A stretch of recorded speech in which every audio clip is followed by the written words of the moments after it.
특별한 초대 오신 모든 분들을 환영합니다. 우리 가능하신 분들은 모두 자리에 일어나서 함께 찬양하며 나가겠습니다.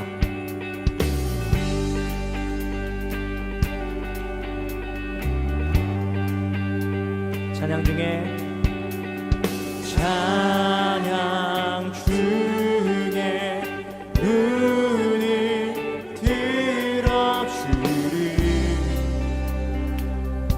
주를 보내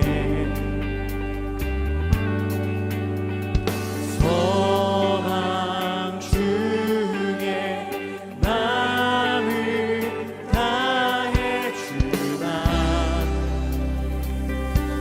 나 바라네 주님을 볼 때 나에게 힘주시네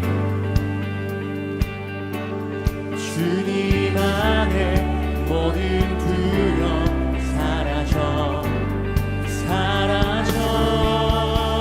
호산나 호산나 구원의 주 하나님 호산나 호산나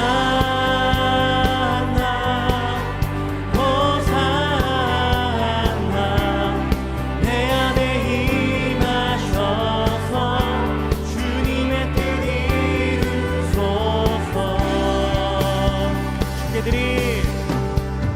주께 드린 마음 다한 기도 들으소서 주의 나라 주의 나라 상한 영혼들을 새롭게 해 주님을 볼 때 나에게 주님 안에 모든 두려움 사라져 호산나 호산나 구원의 주 찬양 받으실 주님 호산나 호산나 내 안에 임하셔서 주님의 뜻 이루소서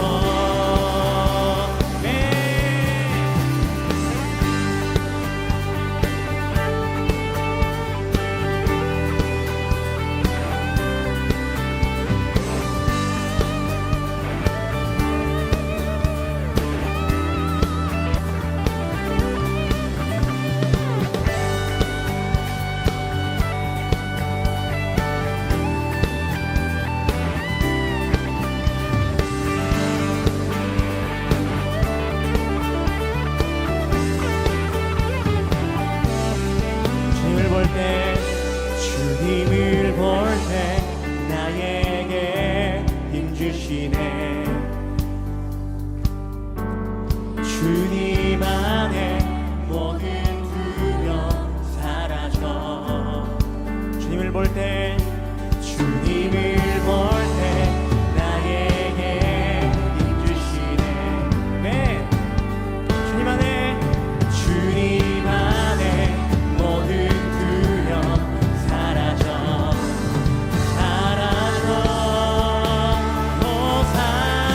호산나 호산나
계속해서 박수치면서 우리에게 빛으로 오신 주님의 이름을 찬양하며 앞으로 나가겠습니다.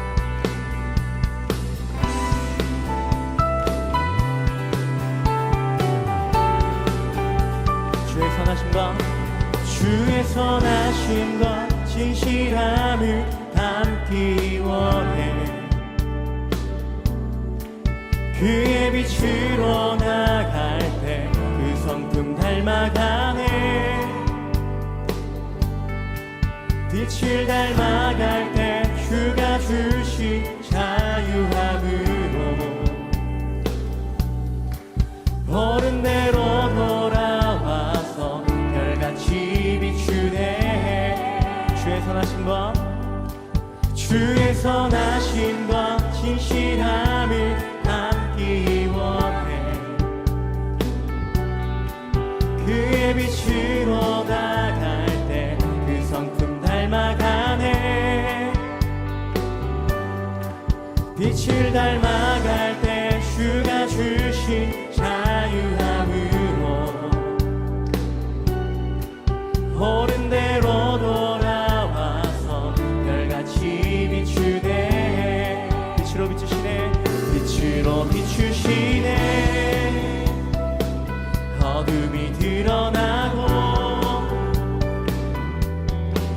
나를 숨은 어물에서 벗어나게 하시네. 빛으로 일어서네. 어둠이 밝혀지고 빛 대신 우리 주와 생명길 가네. 아멘.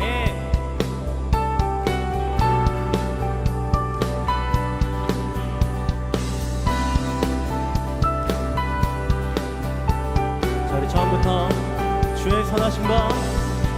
주의 선하심과 진실함을 담기 원해.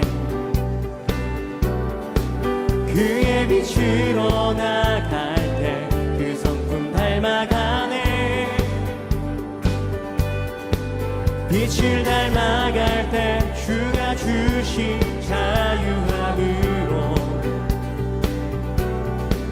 옳은대로 돌아와서 별같이 비추네.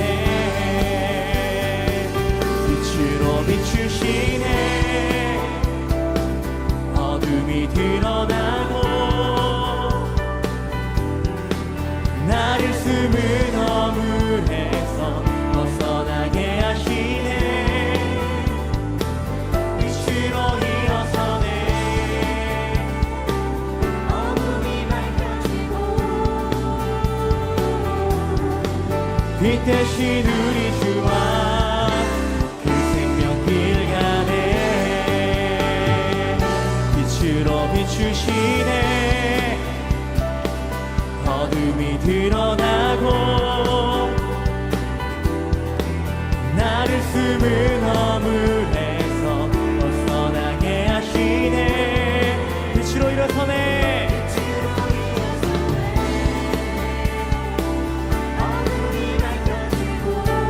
빛 대신 우리 주와 빛 대신 우리 주와 그 생명길 가네.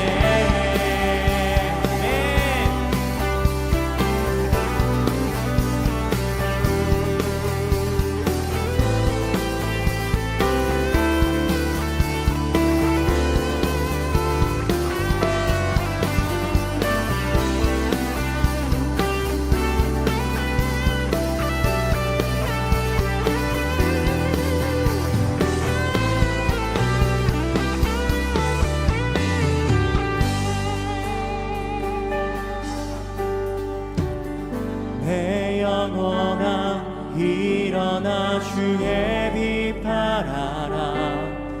주의 영광이 우리 위에 임하였네. 내 영혼아 일어나 주의 빛 발하라.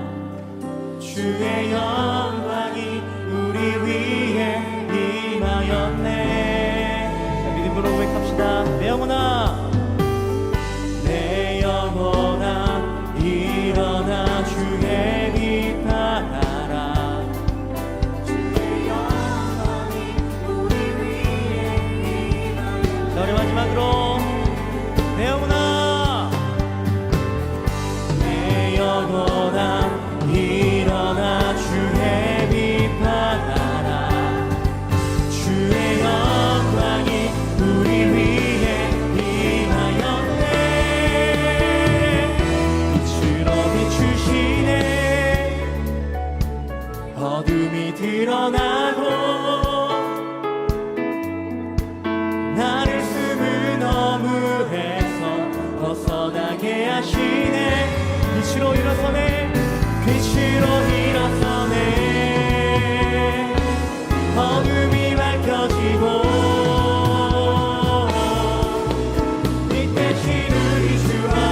어둠을 밝히시는 새벽별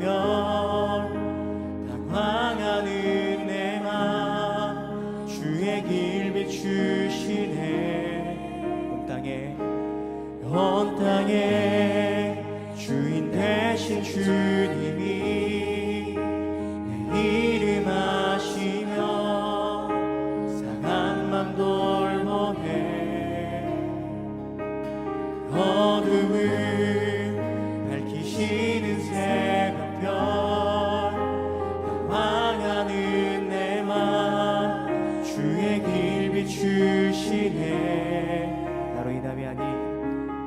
나로 인함이 아닌 주가 행하신 일로 나의 행함이 아닌 오직 주로 인하여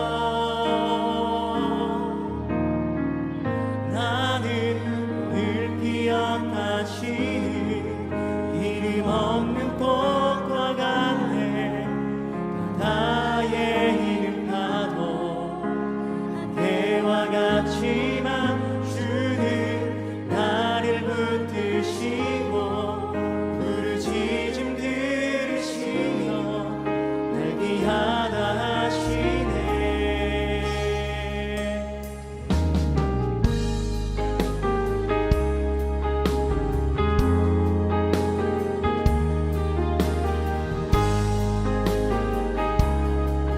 자, 우리 2절로 함께 고백합시다. 주님은 나의 죄를 보시고 사랑의 눈으로 날 일으키시네 바다를 잠잠하게 하시듯 내 영혼의 폭풍 고요케 하시네 나로 인함이 아닌 주가 행하신 일로 나의 행함이 아닌 오직 주로 나로 인함이 아닌 주가 행하신 나의 행함이 아닌 오직 주로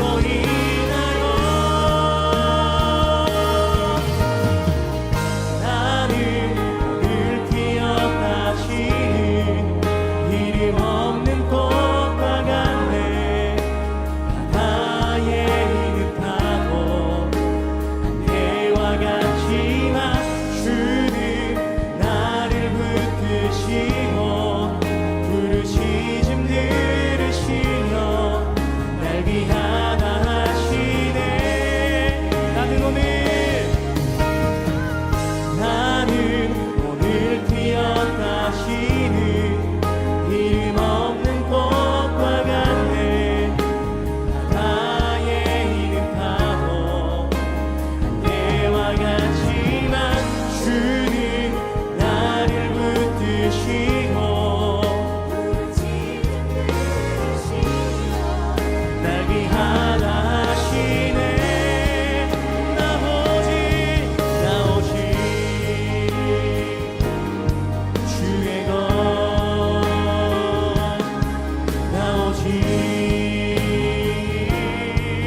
오늘도 우리와 함께 하시는 주님의 그 사랑을 찬양합니다.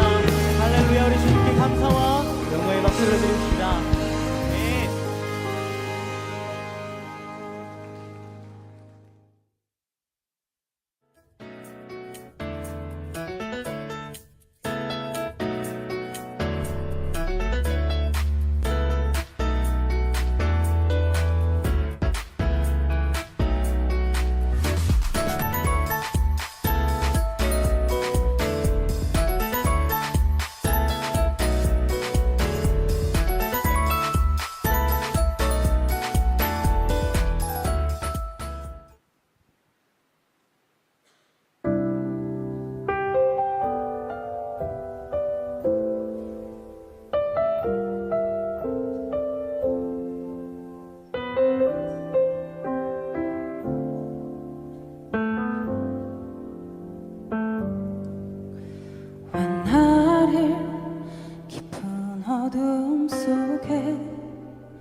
두시는지 어두운 밤은 왜 그리 길었는지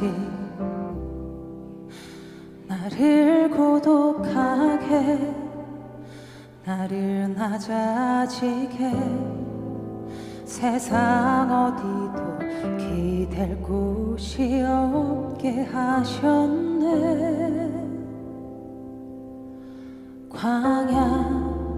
광야에 서 있네. 주님만 내 도움이 되시고 주님만 내 빛이 되시는 주님만 내 친구 되시는 광야. 주님 손 놓고는 단 하루도 살 수 없는 곳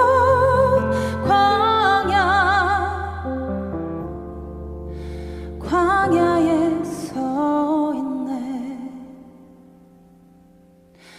왜 나를 깊은 어둠 속에 홀로 두시는지 어두운 밤은 왜 그리 길었는지 나를 고독하게 나를 낮아지게 세상 어디도 기댈 곳이 없게 하셨네.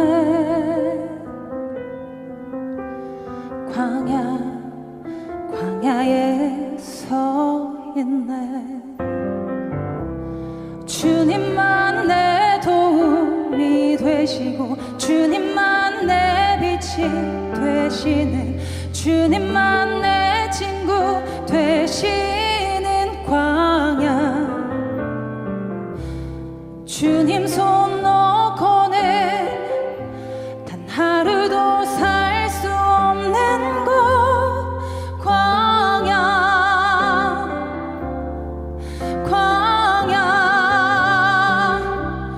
주께서 나를 사용하시려 나를 더 정결케 하시려 나를 택하여 보내신 그곳 광야. 성령이 내 영을 다시 태어나게 하는 곳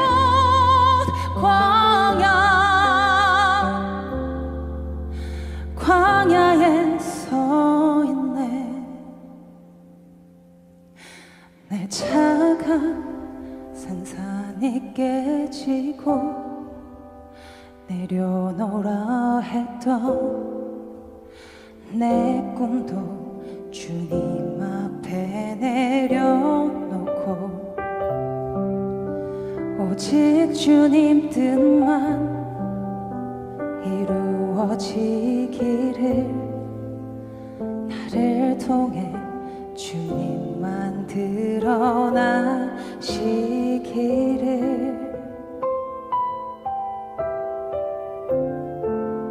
광야를 지나며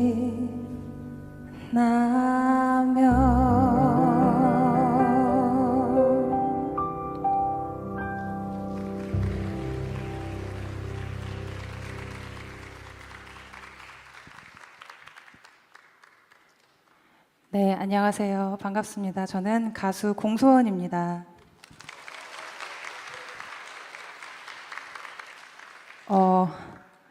제가 간증이 조금 떨려서 적어왔어요. 보고해도 될까요? 감사합니다.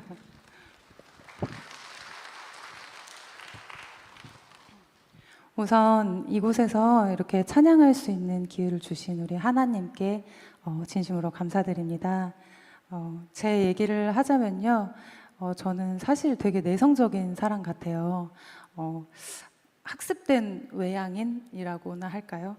사실은 낯가림도 되게 심하고 사람한테 이렇게 말을 놓기까지도 되게 오래 걸려요. 그리고 요즘에 많이 하시는 MBTI 해보면 제가 이제 활동할 때는 E가 나오고 비활동 기간에는 I가 나오더라고요.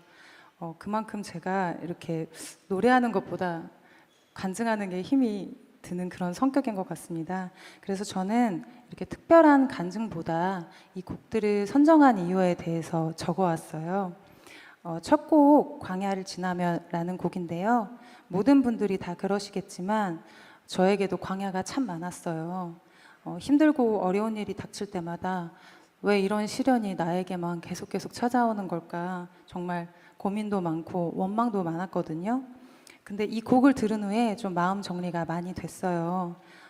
제가 처음 새신자 예배를 나갔을 때는 그때 들었던 찬양들 전 아직도 잊을 수가 없거든요. 그래서 제가 좋아하고 또 하나님을 더 이해할 수 있게 해준 이 광야를 지나며라는 곡을 선정해 봤고요. 다음 곡은 데스페라도라는 곡이에요. 이 곡은 이제 팝송인데요. 데스페라도라는 뜻이 무법자, 방랑자라는 뜻이 있어요. 근데 저와 참 닮은 듯한 가사 같은데요. 그 이유는 제가 스스로 저는 돌아온 탕자라고 말하곤 하거든요. 그래서 이 곡이 울타리 밖에서 무법자로 살았던 사람에게 이제 그만 울타리 안으로 들어와서 참된 자유, 진정한 사랑 이런 것을 깨닫고 살아가길 권유하는 내용인데요. 저는 사실 평범하지 않은 가정에서 좀 유별나게 자랐어요. 그래서 그러다 보니까 좀 제 안에 좀 특이한 삶의 기준이 자리 잡았더라고요. 그래서 방황도 많이 하고 또 한참 우울증에 시달린 적도 있었습니다. 근데 그 우울증에 시달릴 때 약으로도 잘 안 되던 게 이게 또 신앙으로 되더라고요. 그래서 저는 하나님이 저를 만나 주셔서 삶의 기준이 바뀌고 또 다시 살아갈 힘을 얻었습니다. 하나님은 저희를 어둠 속에 버려두시지만은 않는 것 같아요. 힘든 일은 누구에게나 끊임없이 계속 찾아오겠지만요. 우리 힘내서 결국 하나님 한 분 붙들고 나아갔으면 좋겠습니다. 부족한 얘기 들어주셔서 감사하고요. 오늘 이렇게 귀한 자리 선물해 주신 우리 온누리교회 그리고 우리 X29 이무송 단장님 진심으로 감사드리고요. 제가 요즘 색소폰을 배워요. 그래서 오늘 1절은 노래를 해보고 2절은 악기 연주를 좀 해보려고 합니다. 좀 많이 부족한데 박수로 좀 이렇게 응원해 주셨으면 좋겠습니다. 그러면 다음 곡 데스페라도 들려드릴게요.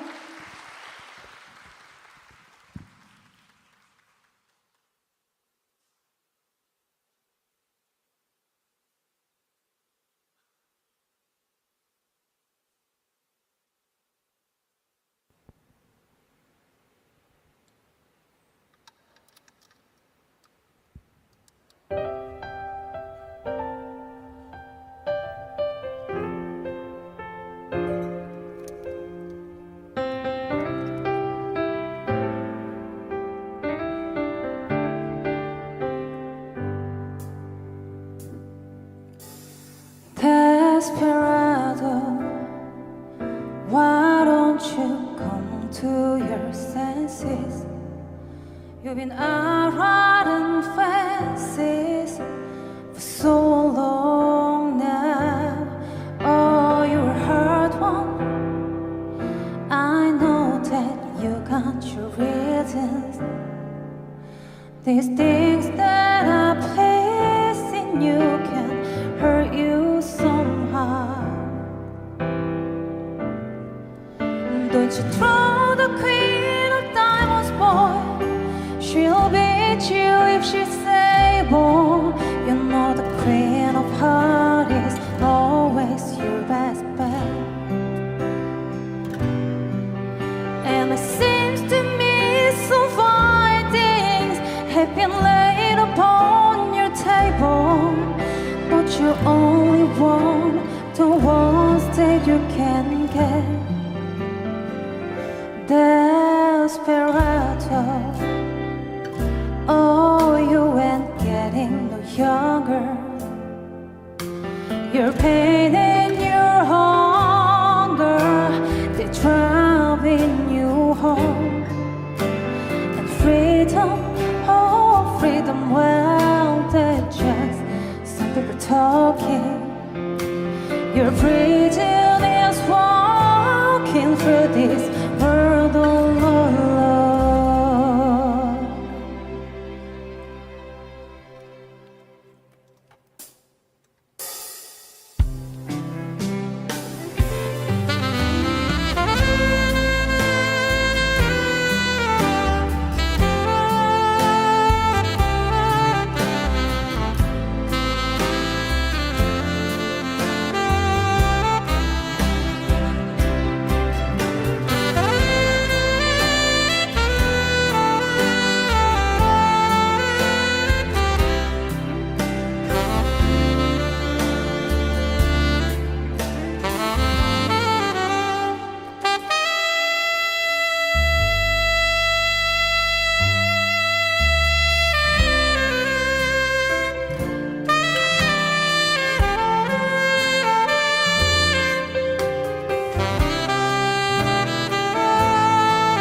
감사합니다.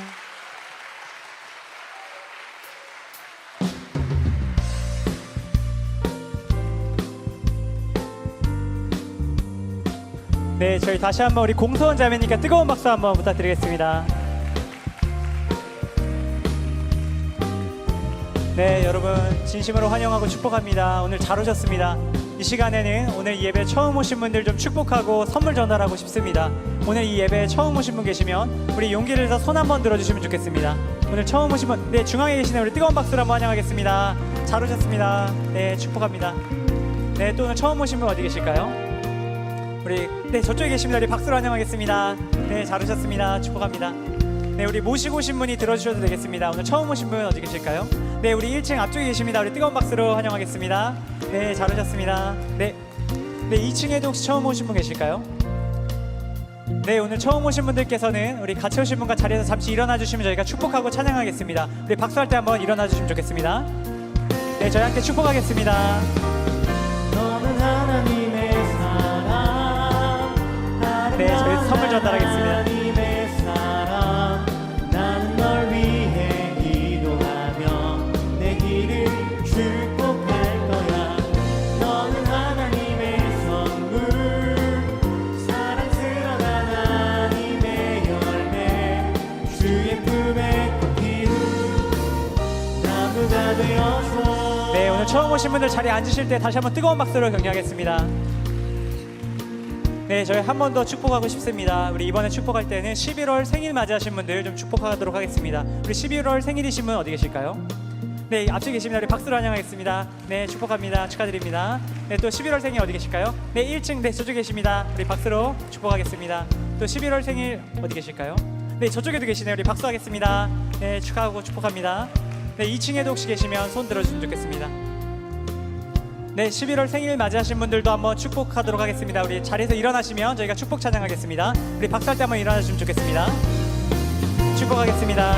너는 하나님의 사랑, 아름다운 하나님의 사랑. 나는 널 위해 기도하며 내 길을 네, 마음을 모아 축복합니다. 너는 하나님의 선물, 사랑스러운 하나님의 열매, 주의 품에 꽃 피운 나무가 되어줘. 나무가 되어줘. 나무가 되어줘. 나무가 되어줘. 우리 다시 한번 뜨거운 박수로 우리 서로를 축복하겠습니다.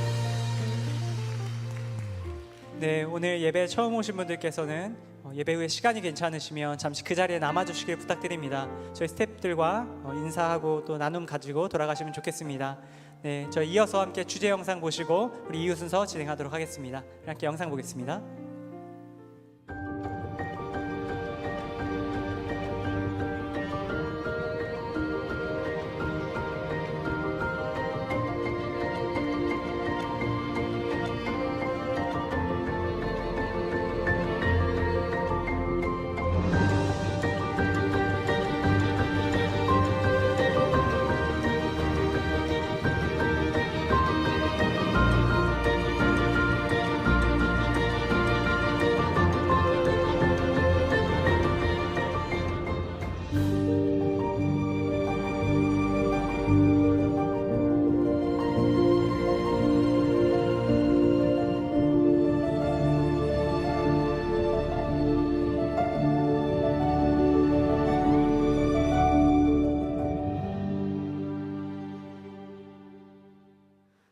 네, 오늘 또 예배에 잘 오신 모든 분들을 축복하고 환영합니다. 우리 박수로 서로를 격려하고 또 축복하고 또 환영하겠습니다. 잘 오셨습니다. 네, 이 시간 또 우리가 선포하고 함께 말씀을 듣도록 하겠는데요. 우리 가슴에 손을 얹고 이렇게 한번 선포하도록 하겠습니다. 하나님이 우리와 함께 하십니다. 하나님은 나를 사랑하십니다. 나는 하나님의 사랑받는 자녀입니다. 잠깐 함께 기도하겠습니다. 하나님, 이 마음 가운데에 그 하나님의 사랑의 마음이 부어지는 시간 되기를 원합니다. 가장 좋은 것을 주기 원하시는 하나님의 마음이 새겨지며 또 하나님의 자녀로 세상 가운데 변화된 삶을 살아갈 수 있도록 주님 이 시간에 함께하여 주시고 역사하여 주시옵소서. 감사합니다. 살아계신 예수님의 이름으로 기도합니다. 아멘. 네, 미 해군 특수전 사령부의 대장으로 예편한 윌리엄 맥레이븐이라는 사람이 있습니다. 이 사람이 침대부터 정리하라라고 하는 책을 썼는데요. 이 책에는 인생에서 승리하는 10가지 비결을 담고 있는 그러한 책입니다. 그 10가지 비결 가운데 가장 첫 번째로 제시하고 있는 비결이 바로 침대부터 정리하라라는 것인데요. 종종 우리는 세상을 살아가다 보면 혼란스러운 순간을 맞이할 때가 있습니다. 인생의 목적이 무엇인지 모르겠고 도무지 무엇을 해야 될지 모르는 그러한 순간이 우리의 삶 가운데 닥치곤 하는데요. 그러한 순간에 가장 중요한 것이 있다면 내가 할 수 있는 일이 무엇인지를 먼저 찾아서 그것부터 해나가는 것입니다. 머리로만 고민하고 이것을 해야 될까 말아야 될까, 뭐가 옳은 걸까 이렇게 고민하는 것이 아니라 어찌 보면은 상관없는 일이라 할지라도 지금 당장 할 수 있는 무엇인가를 찾아서 해나가는 것이 중요하다라고 그렇게 이야기하는 거죠. 그래서 이 저자는 침대부터 정리하라 라고 그렇게 이야기합니다. 아침에 일어나서 침대부터 정리하는 것이 혼란한 삶 가운데 우리의 삶을 승리로 이끄는 첫 번째 발걸음이다, 그렇게 이야기하는 거죠. 제가 이번 달 기도에 대해서 함께 말씀을 나누기 위해서 준비하면서요, 어쩌면 우리의 삶 가운데 바로 그런 침대부터 정리하라라고 하는 그 메시지가 유효하지 않나 생각을 해보았습니다. 우리는 기도에 대해서 많은 이야기들을 듣습니다. 어떻게 하는 것이 하나님께서 원하시는 기도이고 또 하나님께서 응답해 주시는 기도가 어떠한 것이고 바른 기도의 모델은 어떤 것인지 기도에 대해서 많은 이야기들을 우리가 듣고 또 책으로도 설교로도 접하고 있는데요. 그런데 정작 중요한 것은 이렇게 기도에 대해서 많은 이야기를 들으면서도 막상 우리가 기도하지는 않는다라는 겁니다. 아무리 많은 이야기를 들어도요, 기도를 하지 않으면 아무 소용이 없습니다. 가장 중요한 것은요, 기도를 하는 것입니다. 기도를 해야지만이 그게 어떠한 기도인지, 옳은 기도인지 나쁜 기도인지, 그것도 그 다음에 다가오는 문제라는 사실이지요. 바라는 것은 이번 한 달 동안 우리 이 자리에 모인 모든 분들이 한번 기도해보는 그러한 시간이 계속해서 있었으면 좋겠습니다. 아마 이 자리 가운데 어떤 분들은 충분히 개인적으로 기도하는 시간이 있으신 분들도 물론 있으시겠지만, 아마 대부분 이 자리에 함께 하시는 분들은요, 따로 개인적으로 기도하시는 시간이 시작해보지 않으신 분들이거나, 아니면 잠시 그러한 기도하는 시간을 멈추고 있는 그런 분들이 아마 대부분 이 자리에 앉아 계시지 않을까, 그런 생각을 해봅니다. 그래서 우리가 이번 한 달 동안 기도에 대해서 함께 말씀을 나누면서 가장 바라는 것은 우리가 각자 한번 내가 기도를 한번 해봐야겠다, 한번 내가 시간을 정해서 한번 기도를 해봐야겠다, 그리고 결심하고 한번 기도하는 시간이 이번 한 달 동안 계속해서 이어졌으면 좋겠다라는 그러한 바람이 있습니다. 그래서 구체적으로 말씀을 좀 드리는데요, 이번 한 달에 우리의 목표는 하루에 5분 기도해 보는 겁니다. 네, 5분이 좀 길다 싶으신 분은요, 3분 하셔도 됐습니다. 그런데 이 3분을 아침에 1분, 점심 때 1분, 저녁 때 1분 이렇게 쪼개서 하는 것이 아니라요, 한번 정말 그 자리에 무릎을 꿇고 한번 기도하겠다라는 그러한 마음을 가지고 집중해서 한번 3분 아니면 5분을 매일매일 한번 채워나가는 그러한 시간이 있으면 좋겠습니다. 이번 한 달 동안 우리가 함께 그 기도의 목표, 아주 작은 목표인데 그 기도의 목표를 이루기 위해서 잠시 도움을 드릴 수 있는 한 가지 방법을 함께 하고자 합니다. 여러분이 들어오신 주보를 보면요, 작은 QR코드가 있는데요, 이 QR코드를 보면요, 중보기도 요청이라고 하는 부분이 써 있습니다. 이 QR코드를 찍으시면요, 여러분이 가지고 있는 개인적인 기도의 제목들이 있거나 또 바라는 것들이 있으면 QR코드를 찍으시고 여기에 적어주시면요, 저희가 함께, 저희 스태프들이 함께 여러분의 기도 제목을 놓고 함께 기도하도록 하겠습니다. 이번 한 달 동안 우리가 실제로 기도하는 삶을 한번 살아보면서 하나님께서 나의 기도에 정말 응답하시는구나, 그리고 기도가 참 즐겁고 기쁜 일이구나, 이러한 기도의 맛을 알 수 있는 그런 이번 한 달이 되기를 간절히 소망합니다. 오늘 첫 번째로 함께 말씀을 나누는 제목은요, 솔직히 기도하면 달라지나요? 라는 제목을 가지고 함께 말씀을 나누려고 하는데요, 말씀을 준비하면서 첫 번째로 한 가지 질문이 생각이 났습니다. 왜 우리는 기도를 하지 않을까요? 왜 우리는 기도에 열심을 내지 않을까요? 물론 제가 앞서도 얘기했지만요, 이 자리에 앉아 계신 분들 가운데 기도를 열심히 하시는 분도 분명히 있으실 겁니다. 그런데 아마 대부분의 사람들은 기도에 그렇게 열심을 내고 살아가지는 않는 것 같아요. 성경을 보면 우리의 기도에는 분명히 능력이 있다라고 말씀하십니다. 그리고 하나님은 기도에 응답하시는 분이시고 우리에게 좋은 것으로 주시는 분이시다라고 분명히 약속하십니다. 그런데에도 불구하고 우리는 그것을 알고 있으면서도 막상 기도하는 데는 그렇게 힘을 쓰지 않습니다. 기도가 꼭 필요한 것이 아니라고 생각하기 때문입니까?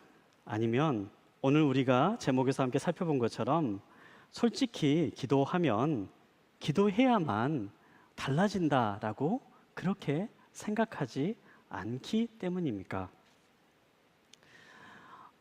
우리가 신앙생활을 하다 보면요, 어떠한 기도의 제목이 있을 때 그 기도의 제목을 하나님 앞에 올려드리고 열심히 기도했을 때 응답받는 순간들이 많이 있습니다. 분명 그러면은 굉장히 기쁘고 즐겁겠죠. 그런데 반면에 기도를 했는데요, 잊어버리고 그냥 지나쳤는데 시간이 지나고 보니까 기도했던 것들이 어느 순간 이루어지는 그러한 순간들도 있습니다. 또 어떨 때는 기도를 하지 않았는데 하나님께서 나의 삶 가운데 내가 바라고 원했던 것을 그대로 이루어지시는 것을 경험할 때도 있습니다. 그렇게 기도하지 않았는데도, 또 기도를 열심히 하지 않았는데도 내 삶 가운데 좋은 일이 일어나는 거 보면 아, 정말 기도가 능력이 있는 건가? 이런 의문이 들기 시작하는 거죠. 정반대의 경우도 있습니다. 정말 열심히 기도했는데 응답이 되지 않는 거죠. 기도하는 것이 그대로 이루어지지 않는 경우인 거죠. 또 그러한 일들이 일어나면 아, 정말 내가 기도하는 것이 무슨 소용이 있나? 아무리 기도해도 되지 않는 걸. 그리고 하나님께서 일하시는 게 나의 기도와는 전혀 상관없이 그냥 하나님께서 원하시는 대로 그렇게 이 세상을 움직이시고 그렇게 일을 행하시는 분이 아니신가? 이제 그런 생각이 들면서요. 기도가 과연 정말 필요한 것인가? 예, 그런 의문이 우리의 삶 가운데 들기 시작합니다. 여러분 어떠십니까? 기도가 정말 필요하다라고 생각하십니까? 아니면 기도를 해야겠다 그런 생각을 하십니까? 그런데 놀랍게도 예수님께서요, 우리들의 그러한 생각과 고민을 아시고 계셨습니다. 오늘 우리가 함께 볼 누가복음 11장에 있는 말씀을 보면요, 예수님께서 바로 정말 우리가 기도를 해야 되는가? 기도하면서 하나님께 우리가 원하는 것을 구하는 것이 의미 있는 일인가? 그렇게 의심하는 사람들을 위해서 예수님께서 특별한 이야기를 전해주고 계시는 것이지요. 누가복음 11장 5절부터 8절까지에 있는 말씀을 함께 읽어보려고 하는데요. 이 누가복음 11장 5절부터 8절까지에 있는 말씀은요, 예수님께서 제자들에게 기도란 어떤 것이다 라고 말씀해 주신 주기도문을 알려주신 이후에 말씀하시는 내용입니다. 누가복음 11장 5절부터 8절까지에 있는 내용을 우리 한 절씩 돌아가면서 읽도록 하겠습니다. 그러고 나서 예수께서 말씀하셨습니다. 너희 중 누가 친구가 있는데 한밤중에 그가 찾아와 친구여 내게 빵 3덩이만 빌려주게. 내 친구가 여행길에 나를 만나러 왔는데 내놓을 게 없어서 그렇다네 라고 할 때 그 사람이 안에서 귀찮게 하지 말게 문은 다 잠겼고 나는 아이들과 함께 벌써 잠자리에 들었네. 내가 지금 일어나서 뭘 줄 수가 없네 라고 거절할 수 있겠느냐. 내가 너희에게 말한다. 친구라는 이유만으로는 그가 일어나 빵을 갖다 주지 않을지라도 끈질기게 졸라대는 것 때문에는 일어나 필요한 만큼 줄 것이다. 아멘. 예수님께서 굉장히 우리가 이해하기 쉽게 예화를 들어서 이렇게 설명을 해주고 계시는데요. 이 이야기의 내용은 이렇습니다. 한밤중에 갑자기 먼 곳에서 친구가 집을 찾아옵니다. 그런데 이 친구가 먼 곳에서 찾아왔는데요, 먹을 것을 뭔가 대접해주고 싶은데 집에는 먹을 것을 대접해줄 수 있는 아무것도 있지 않은 겁니다. 뭐 오늘날 같으면은 편의점도 있고 또 밤에도 이렇게 음식을 배달해주는 그러한 많은 음식점들이 있어가지고 크게 문제가 되지 않겠지만요, 예수님이 살던 1세기 유대 사회에는요, 밤이 깊었을 때 음식을 구하는 것은 무척 어려운 일이었습니다. 그래서 이 사람이 결심을 하게 됩니다. 내가 친구를 위해서 다른 친구에게 가서 먹을 것을 좀 구해와야겠다 이렇게 생각을 하는 거죠. 그래서 한밤중에 빵 3덩이를 구하기 위해서 다른 친구의 집을 방문해서 문을 두드리기 시작했다라고 하는 그러한 내용의 이야기입니다. 우리가 이제 이 내용을 깊이 한번 생각해 보기를 원하는데요, 어찌 보면 좀 단순한 내용입니다. 그런데 이 내용을 깊이 생각할수록 사실 굉장히 난감한 상황 가운데 처해 있는 것을 우리가 발견할 수 있어요. 첫 번째로 이 사건이 일어난 시기가 언제입니까? 이게 한밤중에 일어났다라고 그렇게 이야기하고 있는데요. 여기서 말하는 한밤중이라고 하는 것은요, 그냥 우리가 생각하는 모두가 잠들 만한 그러한 시간을 이야기하는 것은 아닙니다. 당시 시대는 물론 이제 옛날이기 때문에 전기불이 없는 시대였죠. 그래서 그러한 시대에는 사람들이요, 해가 지면은 거의 금방 잠에 듭니다. 그리고 해가 뜰 때 대부분 일어나죠. 이때도 마찬가지였습니다. 사람들은 해가 지면은 금방 잠이 들고요, 그리고 아침에 일찍 일어나는 삶을 살기 때문에 밤에 잘 때는 이 한밤중이라는 이 시간은요, 사람들이 정말 고온히 잠들고 있던 그런 시간을 의미하고 있는 것입니다. 우리로 말하면 뭐 새벽 2시, 뭐 새벽 3시 이때쯤 됐을 때에 다른 친구의 집에 문을 두드리면서 먹을 것을 빌려달라 이렇게 요청하고 있는 그러한 상황인 거죠. 여기에 더해서 7절에 있는 말씀을 보면요, 그렇게 먹을 것을 요청하러 간 다른 친구의 집은 이미 아이들과 함께 잠자리에 들었다라고 그렇게 이야기하고 있습니다. 뭐 오늘날에야 이게 잠을 잘 때도 대부분 집들이 이제 방이 좀 여러 개가 있어가지고 아이들이 자는 방이 따로 있고 뭐 어른들이 자는 방이 따로 있고 거실이 따로 있고 이제 그런 집에서 사람들이 많이 사는데요. 이때 당시에는요, 그렇게 사람들이 이렇게 넓은 집에 방이 많은 집에 사는 사람들은 거의 없었습니다. 이때 대부분 유대 사람들이 사는 집은요, 그냥 방 하나 집에 함께 모여서 생활했던 그러한 시대였습니다. 그 시대에 아이들과 함께 잠자리에 들었다라는 말은요, 아이들과 함께 다 같이 모여서 한 방에서 잠을 자고 있었다라고 그렇게 표현하고 있는, 의미하고 있는 그런 내용인 거죠. 한밤중에 아이들과 함께 잠을 자고 있는데 누군가 갑자기 문을 두드리기 시작합니다. 빵을 달라고 얘기합니다. 그러면 빵을 이제 찾으려고 찾기 시작하면 어떤 일이 일어나겠습니까? 아버지 한 명만 일어나서 모든 일이 해결될 수 있는 그런 상황은 아닌 거죠. 그러면 간신히 잠들었던 아이들이 다 깨게 되고 온 집안 식구들이 이 한방 새벽 2시, 3시쯤 되는 이 시기에 다 일어나게 되는 그런 굉장히 불편한 상황이 일어나고 있는 그러한 상황인 거죠. 게다가 문제는 뭡니까? 누가 죽어가는 것도 아니잖아요. 게다가 문제는 빵을 달라라고 하는 겁니다. 우리 집에 놀러 온 이 친구를 대접할 빵이 없으니까 빵을 달라라고 하는 그 어찌 보면 무례하게 짝이 없는 요청을 하기 위해서 이 한밤중에 온 집안 사람을 다 깨우면서 그렇게 문을 두드리고 있는 굉장히 불편하고 불쾌한 상황을 보여주는 그러한 내용인 것이죠. 그런데 오늘 본문에 있는 말씀을 보면 어떻습니까? 그렇게 불편하고 불쾌한 사정 가운데 있는 이 친구가 자신의 문을 두드리는 그 사람의 요청을 들어준다라고 그렇게 말씀하고 있는 거죠.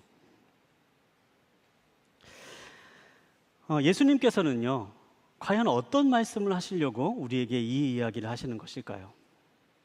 이 이야기에 나와 있는 이 사람처럼 우리가 필요한 것이 있으면은 그렇게 뻔뻔하게 다른 사람에게 구하고 뻔뻔하게 살아가야지 원하는 것을 얻을 수 있다. 이 이야기를 하시고 싶어서 예수님께서 이런 얘기를 하고 계시는 걸까요? 우리가 기억하기 원하는 것은요, 이 이야기의 목적은 예수님께서 기도에 대해서 알려주시기 위해서 이 이야기를 하시고 있다는 사실입니다. 그렇다면 예수님께서 이 이야기를 하신 목적은 무엇일까요? 우리가 기도할 때는 이렇게 뻔뻔하게 기도해도 된다라고 말씀해 주시는 겁니다. 우리가 기도할 때는 이 이야기 속에 나와 있는 것처럼 우리가 뻔뻔하게 생각될 정도로 그렇게 하나님께 요청해도 된다라고 그것을 말씀해 주시기 위해서 예수님께서 이 이야기를 하고 계시는 거죠. 여러분, 세상에서 가장 뻔뻔할 수 있는 사람이 누구라고 생각하십니까? 제가 이 이야기를 생각하면서요, 어쩌면 세상에서 가장 뻔뻔할 수 있는 사람은 자녀가 아닌가 그런 생각을 해보았습니다. 아이들을 키우다 보면요, 다들 한번 그런 생각 해보실 겁니다. 아니, 얘는 도대체 뭘 믿고 나한테 이렇게 다 달라고 하나? 혹시 그런 생각 해본 적 없으십니까? 저는 아이 키우다 보면 그런 생각 많이 듭니다. 뭐 맡겨놓은 것도 없는데 얘가 자꾸 저한테 뭐 사달라, 뭐 필요하다, 심지어는 제가 먹고 있는 음식까지도 달라고까지 하는 그런 아이들을 보면서 도대체 얘는 왜 뭘 이렇게 나한테 이렇게 구하나, 이제 그렇게 생각이 들기도 합니다. 어찌 보면요, 뻔뻔하게 생각할 수도 있는 거죠. 그런데 자녀는 부모님한테 그렇게 구해도 되는 겁니다. 자녀이기 때문이지요. 제가 이 말씀을 묵상하면서요, 얼마 전에 있었던 한 얘기가 생각났어요. 저희 집에는 이제 7살 된 남자아이가 한 명 같이 살고 있습니다. 제 아들입니다만, 7살 된 남자아이가 있는데요, 이 아이가 참 좋은 습관이 하나가 있어요. 좋은 습관이 어디를 가든 꼭 반드시 내가 어디를 간다라는 얘기를 이제 엄마나 아빠한테 꼭 얘기를 하고 갑니다. 정말 좋은 습관이 있죠. 아주 잘 배운 습관입니다. 그런데 이제 문제는요, 애가 이제 밤에 자다가 일어나도 화장실 갈 때도 꼭 이야기하고 간다라는 거예요. 밤에 자다가 3시, 4시가 됐는데 화장실 가고 싶어서 일어나면요, 아빠 나 화장실 가고 싶어요 얘기를 해요. 그러면 그냥 그래 화장실 갔다 와라고 얘기를 하는데 뭐 도와줄 것도 없습니다. 혼자 그냥 알아서 다 잘하거든요. 그런데 그냥 화장실을 꼭 얘기하고 갑니다. 그러면 그거 대답하면 저는 그냥 그때 잠이 좀 깨는 거죠. 그런데 또 더 나가서 요즘에는 이제 애가 좀 크려고 그러는지 요즘은 좀 자다가 애가 갑자기 이제 코피를 좀 많이 흘립니다. 아이들이 크다 보면 이제 그런 경우 종종 있잖아요. 자다가 이제 코피를 흘리는데 그 자다가 코피가 나면요 꼭 일어나서 이야기합니다.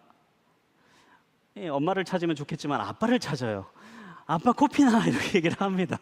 그러면 그때는 화장실 간다고 깰 때보다 이게 더 많은 시간이 필요하죠. 같이 이제 그러냐라고 얘기하면서 같이 이제 데리고 화장실 가가지고 이제 피가 멈출 때 같이 지혈해주고 이렇게 한참 동안 함께 있으면서 그렇게 피가 멈추면은 그때서야 이제 다 닦아주고 뒷정리 다 하고 들어와서 다시 잠자리에 드는 겁니다. 그러면요 그날은 잠을 못 자요. 거의 이제 완전 잠이 깨버렸기 때문에. 그리고 하루 종일 너무너무 피곤하게 그렇게 시간을 보내게 됩니다. 그런데 그렇게 어찌 보면 너무너무 힘들 수 있고 귀찮을 수 있는데요. 아이가 그렇게 하면요. 그냥 그러려니 하고 다 받아준다라는 거예요. 오히려 요즘에는 애가 이제 점점 커가면서요. 어렸을 때는 되게 정말 아빠를 좋아했던 아이였는데요. 요즘엔 점점 애가 엄마를 더 좋아하기 시작할 나이가 됐어요. 그래서 자꾸 예전에는 뭐가 필요하고 뭐가 갖고 싶고 그러면 맨날 아빠한테 와서 얘기했는데 요즘에는 계속 엄마한테 가서 얘기를 하기 시작을 합니다. 그런데 그 모습을 보면서 제 마음 가운데 어떤 생각이 들까요? 잘 됐다. 이제 좀 해방이구나. 너무 편해졌다. 그런 생각이 들까요? 아니요. 근데 오히려 그러니까 마음 한편에 좀 서운한 마음이 들더라고요. 이제 아빠보다 엄마를 더 좋아하는구나. 막 그런 생각이 들면서요. 마음 한편에 좀 서운한 마음이 드는 것을 느꼈습니다. 저는 하나님의 마음이 어쩌면 이런 마음이 아닌가 그런 생각을 해봅니다. 하나님은 우리의 아버지 되십니다. 그리고 우리는 그분의 자녀입니다. 자녀는 아버지한테 뻔뻔하게 구할 수 있습니다. 물론 자녀가 장성해서 조금 더 많이 알게 되면 그렇게 뻔뻔하게 구하지는 않겠죠. 그런데 어린 자녀들이라면 특별히 더 뻔뻔하게 마음껏 구할 수 있는 법입니다. 예수님께서는 방금 우리에게 그것을 말씀하고 계십니다. 기도라는 게 무엇이냐? 좋은 아버지 되신 하나님께 자녀된 너희가 구하는 것이니 이 사람처럼 뻔뻔하게 구해도 되는 것이다. 예수님 우리에게 분명히 이것을 말씀해 주기 위해서 이 얘기를 하고 계시는 것이죠. 사랑하는 여러분, 하나님의 자녀임을 기억하십시오. 그리고 여러분 구할 게 있으면 좀 뻔뻔해도 괜찮습니다. 사람들에게 뻔뻔하면 비난을 받습니다. 하지만 하나님께 구할 것이 있으면 뻔뻔해도 괜찮습니다. 뻔뻔하게 구하십시오. 어린 자녀는 마음껏 구할 수 있습니다. 여러분의 마음 가운데 원하는 것이 있거나 바라는 것이 있거나 필요한 것이 있다면 뻔뻔하게 구하십시오. 그것이 바로 기도의 첫걸음입니다. 그렇게 뻔뻔하게 기도하는 사람의 모습을 어떻게 그리고 있습니까? 두 번째로 함께 살펴보길 원하는 것은요, 대담하게 기도하라라는 것입니다. 오늘 예수님께서 말씀해 주신 이 누가복음 11장에 있는 말씀을 보면요, 이 사람이 친구에게 대담하게 자신이 필요한 것을 구하고 있는 것을 볼 수가 있습니다. 한밤중에 잠이 든 친구에게 찾아가서 문을 두드리면서 먹을 것을 빌려달라고 요청을 하는데요, 이 사람이 요청하는 것이요, 빵 3덩이만 빌려달라라고 그렇게 요청을 하고 있어요. 빵 한 조각도 아니고 빵 2조각도 아니고 빵 3덩어리를 달라라고 그렇게 얘기하고 있습니다. 여기서 말하는 이 빵은요, 오늘날 우리가 제과점에서 볼 수 있는 그런 작은 크기의 빵이 아니라고 합니다. 여기서 말하고 있는 빵의 한 덩어리는요, 한 집안 식구가 하루 동안 먹을 수 있을 만큼의 분량이라고 그렇게 이야기합니다. 빵 3덩이를 달라는 것은 무엇입니까? 어찌 보면 정말 무리한 요구인 거죠. 아니, 밤에 친구가 왔다고 빵 빌려달라고 하면서 3일 동안 온 식구들이 먹을 수 있는 분량만큼의 빵을 달라고 그렇게 지금 요청을 하고 있는 그런 모습인 겁니다.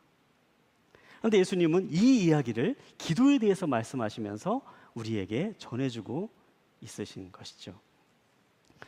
여러분, 우리가 기도할 때 기억해야 될 것은 우리가 기도하는 그분이 어떠한 분인지를 기억하는 것입니다. 그분은 어떤 분이십니까? 그분은 온 세상을 지으신 창조주 하나님이십니다.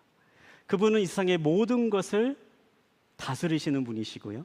그분은 이 세상의 모든 것의 주인이십니다. 그분은 모든 것을 할 수 있는 분이시고 모든 것을 아시는 분이십니다.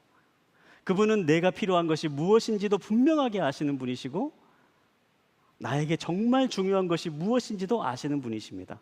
그런데 성경은 그분이 우리를 사랑한다라고 그렇게 기록하십니다. 그분은 우리를 사랑하셔서, 너무너무 사랑하셔서 우리에게 가장 좋은 것을 주시기 위해서 십자가에 달려 스스로 돌아가시기까지 그렇게 우리를 사랑하시는 분이시다라고 우리에게 그렇게 이야기하는 거죠. 우리가 기도하는 분이 누구인지를 우리가 기억한다면 분명히 우리가 구해야 될 내용들도 달라질 것입니다. 분명 빵 한 조각 주십시오, 먹다 남은 빵 좀 주십시오, 그렇게 구하진 않을 것 같아요. 하나님, 빵 3덩어리 정도는 줘야지 되지 않겠습니까? 그렇게 담대하게, 대담하게 구할 수 있게 되는 거죠. 우리의 문제는요, 하나님을 너무 과소평가한다는 데 있습니다. 우리가 기도하지 않는 것의 문제는요, 하나님을 너무 작은 분으로 생각하는 데 있습니다. 그런데 하나님은 우리가 생각하는 것보다 훨씬 더 크신 분이십니다. 그리고 그 하나님은 우리를 너무너무 사랑하시는 분이십니다. 우리가 그 하나님을 기억할 때 분명히 우리는 담대하게, 대담하게 구할 수 있게 되는 것이지요. 마지막으로 3번째로 기억할 것은요, 우리가 기도할 때에 끈질기게 기도해야 한다라는 점입니다. 오늘 8절에 있는 말씀을 다시 한번 읽어보도록 하겠는데요. 우리 8절에 있는 말씀 우리 한 번 더 함께 읽도록 하겠습니다. 함께 보겠습니다. 시작. 나는 너희에게 말한다. 친구라는 이유만으로는 그가 일어나 빵을 갖다 주지 않을지라도 끈질기게 졸라대는 것 때문에는 일어나 필요한 것만큼 줄 것이다. 아멘. 예수님께서는 끈질기게 졸라대는 것 때문에, 그 끈질김 때문에 요청을 들어준다라고 그렇게 말씀하십니다. 우리가 기도에 대해서 마지막으로 기억해야 될 것은요, 여러분, 끈질기게 구하는 기도가 있어야 합니다. 사실 초대교회, 성경에 나오는 초대교회 교인들이 기도하는 모습은요, 끈질기게 기도하는 모습이었습니다. 사도행전 12장을 보면요, 베드로가 복음을 전하다가 감옥에 붙잡히게 된 그러한 사건이 나옵니다. 베드로가 갑자기 감옥에 투옥되었다는 소식을 들었을 때에 초대교회에 있는 모든 성도들은 그때부터 베드로를 위해서 중보 기도하기 시작했다라고 기록되어 있습니다. 그때부터 기도를 하는데요, 여러분이 기회가 되면 집에 가서 돌아가셔서 사도행전 12장을 한번 읽어보시면 좋겠는데요, 그때부터 밤이 새도록 기도하기 시작했다, 그렇게 기록되어 있어요. 그렇게 기도하는 것이 나옵니다. 밤이 새도록 기도하는데요, 그렇게 중보 기도하다가 하나님께서 천사를 보내셔서 베드로가 감옥에서 풀려나게 하시고 베드로가 다시 사람들이 기도하는 그곳으로 돌아오게 됩니다. 그런데 성경을 자세히 읽어보면요, 베드로가 감옥에서 풀려나 교회로 기도해 놓은 곳으로 다시 돌아왔을 때에 성도들이 바로 그때까지 계속해서 기도하고 있었더라라고 기록하고 있는 겁니다.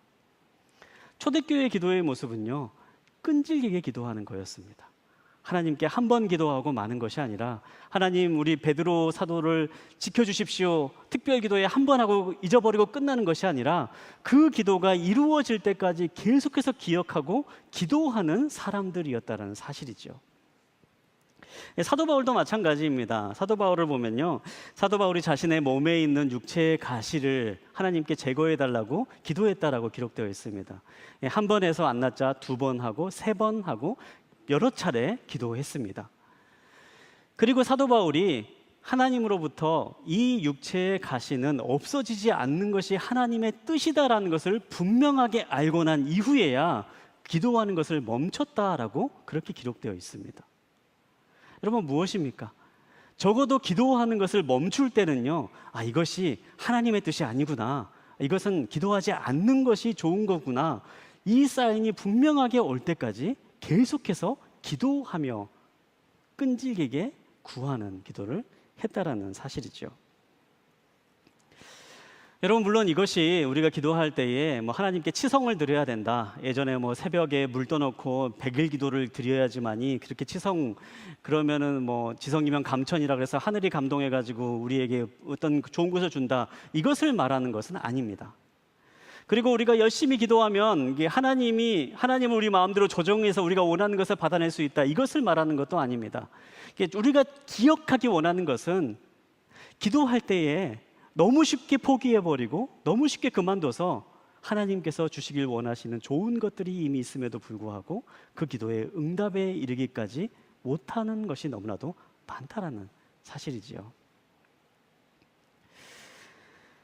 그렇다면 하나님께서는 왜 우리가 이렇게 끈질기게 기도하기를 원하실까요?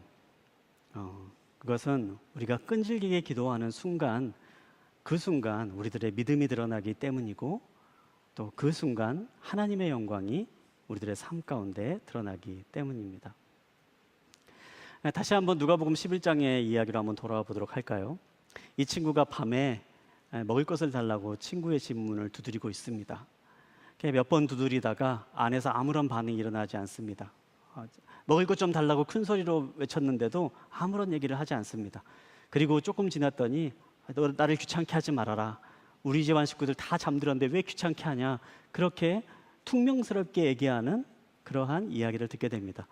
그 이야기를 들었을 때 내가 친구가 너밖에 없는 줄 아냐. 그래, 이제 알아봤다. 이제 내가 너한테 뭐 도와주나 봐라. 이렇게 생각을 하고요. 다른 친구 집으로 갔다면 어떻게 됐을까요? 그런데 이 친구는 그러지 않고 계속해서 지금 머물고 있는 친구의 집 문을 두드리면서 이 친구는 나에게 빵을 줄 것이다라는 믿음을 가지고 계속해서 문을 두드렸다라는 사실이죠. 우리가 하나님께 끈질기게 기도하는 것도요, 그 순간 우리는 우리의 마음이 분명하게 표현되게 되어 있습니다. 계속해서 하나님께 기도하며 끈질기게 기도하는 것은요, 하나님만이 나를 도와주실 수 있는 유일한 분이심을 고백하는 것입니다. 하나님, 나에게 다른 존재는 없습니다. 오직 하나님만이 나의 유일한 소망이시고 하나님만이 나를 도와주실 수 있는 유일한 분이십니다. 저는 다른 곳으로 가지 않고 하나님의 도움만을 간절히 바랍니다.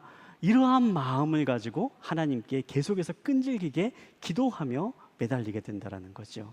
그리고 그 믿음이 드러나면서 하나님께서 기도에 응답하시고 역사하신다라는 사실입니다. 일생 동안 5만 번 이상 기도의 응답을 받았다라고 하는 기도의 사람이라고 불리는 조지 뮬러라는 사람이 있습니다. 이 조지 뮬러가요, 응답받는 기도의 5가지 원칙이라는 것을 이야기를 했는데요. 응답받는 기도의 5가지 원칙 가운데에 제가 한번 읽어도록 하겠습니다. 첫 번째 원칙은요, 주 예수 그리스도의 십자가 공로만 의지하며 기도하라. 두 번째는 알고 있는 모든 죄를 고백한 후 죄를 멀리하라. 세 번째는 하나님의 약속의 말씀을 확정된 것으로 믿으라. 네 번째, 하나님의 뜻에 일치하게 기도하라. 다섯 번째, 끈기 있게 간구하라. 이렇게 이야기합니다. 기도에 대한 5가지 원칙, 응답받는 기도의 5가지 원칙을 얘기하면서요, 가장 마지막에 얘기하고 있는 것은요, 끈기 있게 간구해야 된다라고 그렇게 이야기하는 겁니다. 끈기 있게 기도하는 그 기도가 응답받는 기도이다. 그렇게 이야기하는 거죠. 이와 관련된 조지 뮬러의 일화를 하나 소개해드리고요, 말씀을 마무리하도록 하겠습니다. 조지 뮬러가 기도하는 기도의 제목 가운데 5명의 젊은이를 위해서 기도했습니다. 이들 모두가 예수님을 믿게 해달라고 하는 그러한 기도였는데요. 조지 뮬러의 기도 제목을 적는 노트에 이 기도 제목을 적고, 그때부터 조지 뮬러가 매일매일 그 기도 제목들을 보면서 기도를 계속 해나갔습니다. 그렇게 열심히 기도한 지 18개월이 지난 이후에 마침내 5명 가운데 한 사람이 예수님을 영접하게 되었습니다.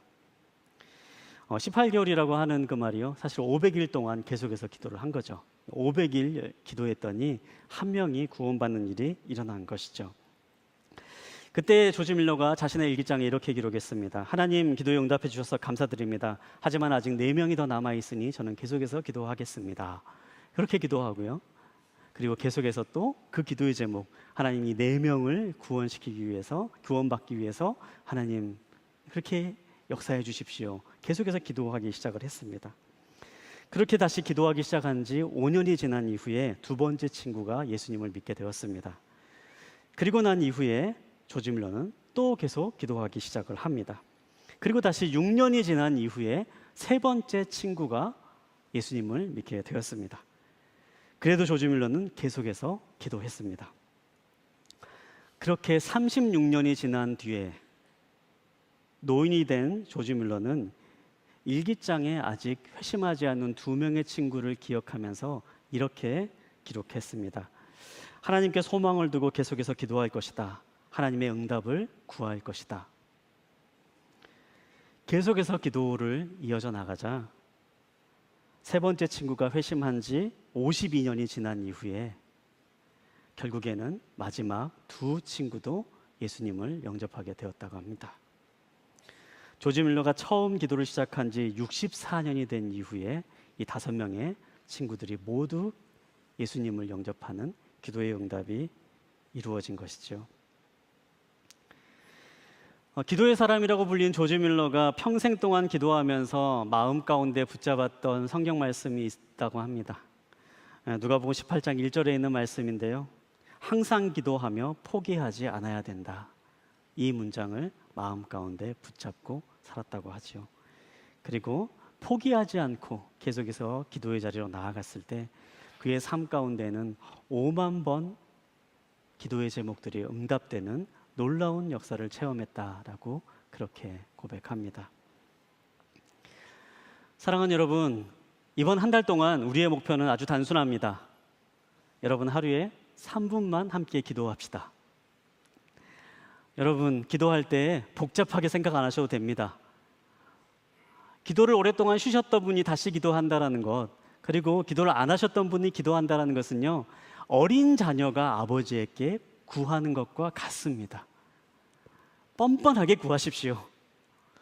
그냥 여러분 가운데 마음에 드는 소원이 있거나 바라는 것이 있으면 어린 자녀가 부모님께 구하듯이 그렇게 뻔뻔하게 구하십시오. 그리고 하나님을 기억하시면서 대담하게 구하십시오.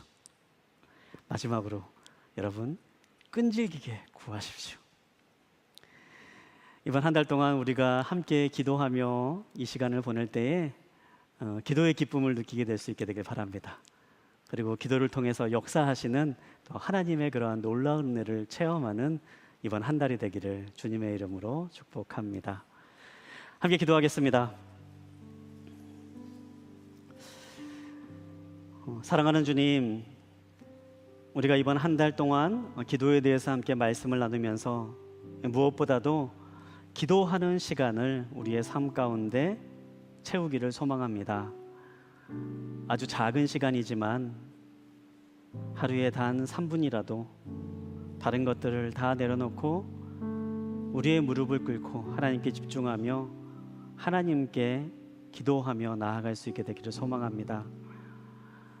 어린 자녀가 구하듯이 하나님 앞에 우리의 마음에 있는 것들을 내어드리고 기도하며 구하며 나아갈 때에 하나님, 우리를 탓하지 않으시고 우리의 구함과 요청에 응답하시는 그 하나님의 손길을 경험할 수 있게 하여 주시옵소서.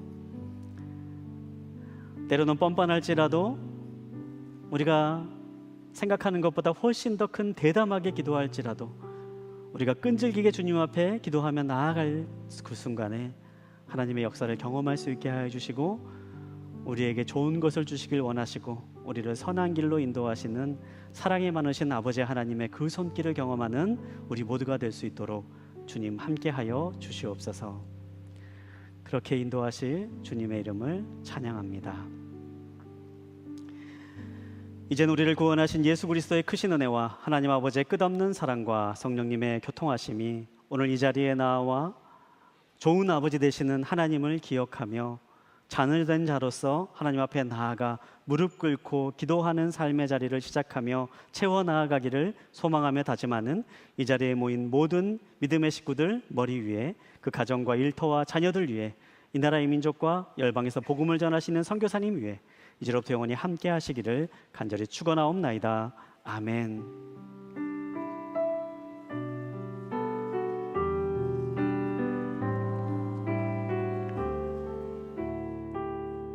예배를 받으신 주님께 감사 연계 박수를 올려드리겠습니다.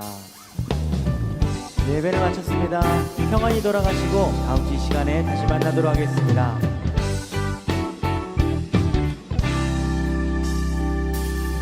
주를 찾는 모든 자들이 주로 말미암아 기뻐하고 즐거워하게 하시며 주의 구원을 사랑하는 자들이 상말하기를 하나님은 위대하시다 하게 하소서.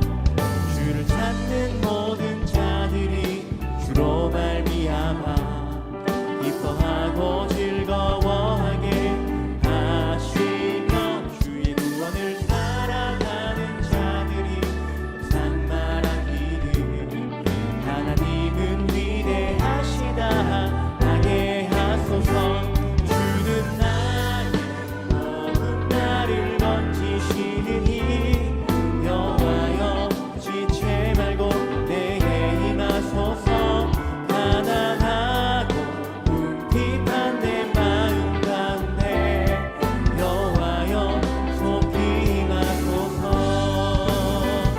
주는 나의 도움 나를 건지시느니 여호와여 지체 말고 내게 임하소서.